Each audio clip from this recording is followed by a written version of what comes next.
మీనం వారి గనక చూసుకున్నట్లయితే ప్రధానంగా మీకు మీనం వారు మంచి స్పిరిచువల్ లక్షణాలుంటాయి. చక్కగా విదేశాల్లో సెటిల్ అయ్యేటువంటి యోగం ఉంటుంది. అయితే ఇక్కడ మనం ఇప్పుడు తెలుసుకునేటువంటి అంశాలేమిటంటే, ఇప్పుడు ప్రెజెంట్ ఉన్నటువంటి మార్కెట్ అసలు ఒకేసారి అబ్నార్మల్‌గా పెరుగుతుంది, అబ్నార్మల్‌గా తగ్గుతుంది. మనం వింతలు చూస్తామన్నాం. ఇదే వింతలంటే మరి. కాబట్టి ఏంటంటే, ఈ అబ్నార్మల్‌గా పెరగడము, అబ్నార్మల్‌గా తగ్గడం వల్ల కలిగేటువంటి ఫలితాలేమిటి అని చెప్పి చూసుకున్నట్లయితే, మరి ఎందుకంటే ఇలా పెరుగుతున్నప్పుడు, తగ్గుతున్నప్పుడు తక్కువ రేట్‌లో ఉన్న వాళ్ళకి కొన్న వాళ్ళకేమో బాగా డబ్బులొస్తున్నాయి. ఎక్కువ రేట్‌లో ఉండి ఇంకా పెరుగుతదేమో కొన్న వాళ్ళకేమో లాస్ అవుతున్నారు. మరి అసలు ఇదంతా ఎందుకు జరుగుతుంది? మన జన్మజాతకంలో ధనాన్నిచ్చే కారకుడెవరు?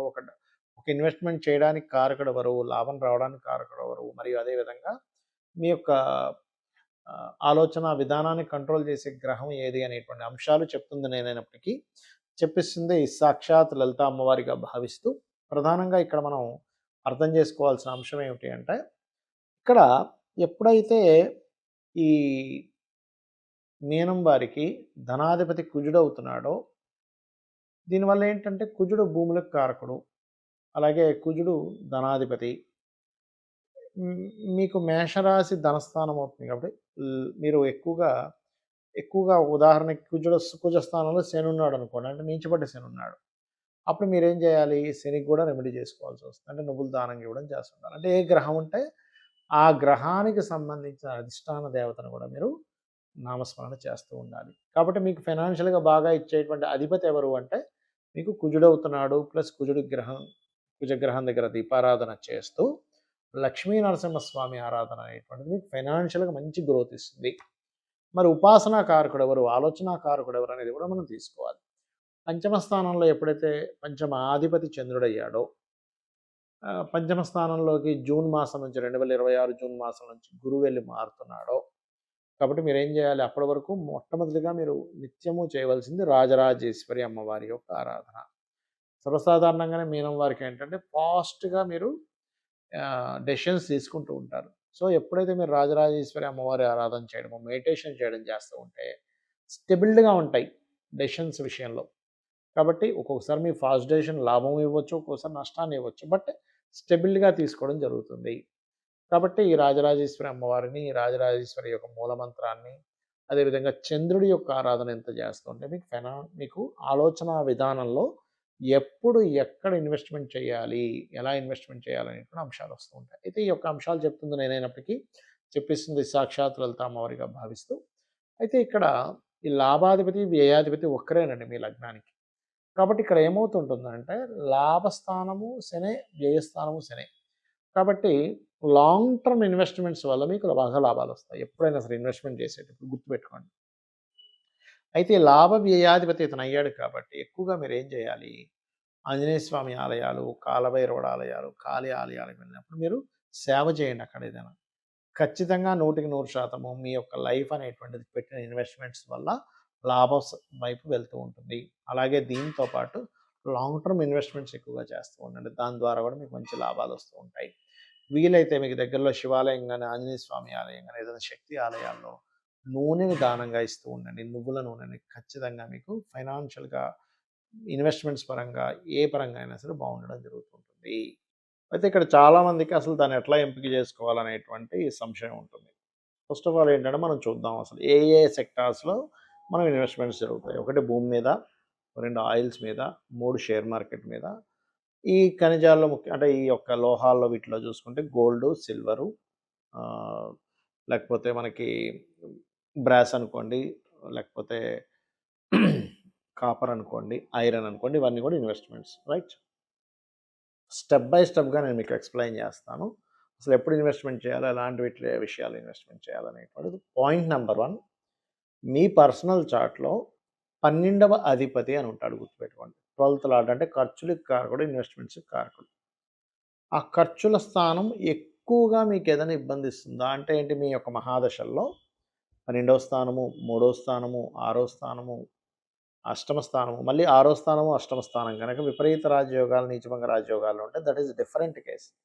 ఇక్కడ ఎగ్జామ్షన్ ఏంటంటే విపరీత రాజయోగాలు, నీచభంగ రాజయోగాలు అన్నప్పుడు ఆటోమేటిక్‌గా మీకు కలిసొస్తుంది. రైట్. అవేవీ కాకుండా 12, 3, 6 ఇస్తున్నటువంటి మహాదశలు, అంతర్దశలు మీ జన్మజాతకంలో ఏదైనా నడుస్తున్నాయి అంటే ఆ టైంలో మీరు ఎట్టి పరిస్థితుల్లో ఇన్వెస్ట్మెంట్స్ చేయకూడదు. ఇది పాయింట్ నెంబర్ 1. మహాదశలు, అంతర్దశలు, ప్రత్యంతర దశలు ఏదైనా కానీ. రెండో పాయింట్ ఏంటంటే, ఈ స్థానాల మీదకి ఏదైనా పాపగ్రహ సంచారం జరుగుతుందా? Is also most important. అంటే కేతువు గాని, శని గాని, నీచబడిన గ్రహం గాని అక్కడికొచ్చినప్పుడు మీరు చేసే ఇన్వెస్ట్‌మెంట్ డమ్మీ ఇన్వెస్ట్‌మెంట్ అయిపోతుంది. కొంతమంది చూడండి, అయ్యో! అతను 90,000 ఉన్నప్పుడు పెట్టాడటండి. ఇప్పుడు లక్ష 1,50,000, 1,80,000 అయిపోయింది. భలే వచ్చిందని మనం పెట్టేసరికి అప్పుడు తగ్గుతది. అంటే ఏంటి మీ పర్సనల్ చార్ట్‌లో లాస్ అయ్యే సమయం రావడం వలన మీరు ఇన్వెస్ట్‌మెంట్ చేసిన సమయంలో ఇబ్బంది పడుతుంటారు. ఇది గుర్తుపెట్టుకోండి. ఇప్పుడు మనం వన్ బై వన్ వద్దాం. గోల్డ్‌లో నాకు డబ్బులు బాగా వచ్చాయని చెప్తారు కొంతమంది. వాళ్ళకి కారణం ఏమిటంటే ఇట్స్ వెరీ క్లియర్ పర్సనల్ చార్ట్‌లో సన్ అండ్ జూపిటర్ అంటే రవి గురువుల యొక్క స్థితి చాలా బాగుందని అర్థం. వాళ్ళకి ధనయోగాలు కూడా రవి గురువుల వల్లే వస్తుందక్కడ. రైట్? ఇది గుర్తుపెట్టుకోండి. మీకు రవి మహర్దశ, గురు మహర్దశ నడుస్తూ ఆ మహాదశలు బాగున్నాయి. అవి లాభాన్నిస్తున్నాయి, ధనాన్నిస్తున్నాయి అన్నప్పుడు ఖచ్చితంగా బావుంటుందని అర్థం. రైట్. ఇక రెండవది సిల్వర్ మీద పెట్టామండి బాగా డబ్బులొచ్చాయంటారు. అప్పుడు చంద్రుడు బాగున్నాడని అర్థం. ఇది బాగా గుర్తుపెట్టుకోండి. ఇక మూడోది నేను కాపర్ కొన్నానండి. కాపర్ కొనడం నుంచి బాగా డబ్బులొచ్చాయి. లేకపోతే ల్యాండ్ తీసుకున్నాను. అక్కడి నుంచి నా లైఫ్ చాలా అద్భుతంగా ఉందంటారు కొంతమంది. అంటే దానికి కారణం ఏంటంటే మార్స్ బాగున్నాడని అర్థం. మీ జన్మజాతకంలో కుజుడి యొక్క స్థితి చాలా బావుందని మీరు అర్థం చేసుకోగలగాలి.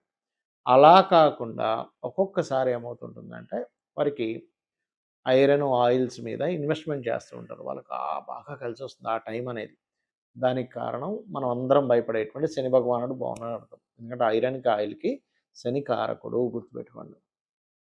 ఇవన్నీ కాదండి నేను షేర్ మార్కెట్‌లో డైలీ ట్రేడింగ్‌లో సంపాదిస్తున్నాను ఒక వ్యక్తి అంటే 99 మంది నేను పోగొట్టుకున్నాం అంటారు. దానికి కారణం ఏమిటంటే 2, 5, 8, 11 కాంబినేషన్ ఉంటూ నీచభంగ రాజయోగము లేదా విపరీత రాజయోగం ఒకటి బాగా ఉందంటే వాళ్ళకి ఖచ్చితంగా షేర్ మార్కెట్‌లో పనికొస్తుంది. అది చాలా రేరెస్ట్ కాంబినేషన్ కాబట్టి మీరు మార్కెట్‌లో ఒక 5 మంది సంపాదించుకుంటే 95 మంది లాస్ అవుతుంటారు. దీనికి చాలా కారణాలున్నాయి. ఒకటి అవేర్‌నెస్ సరిగ్గా లేకపోవడం. అంటే షేర్ మార్కెట్ ఏంటో తెలియకుండా ఇన్వెస్ట్‌మెంట్ చేయడము.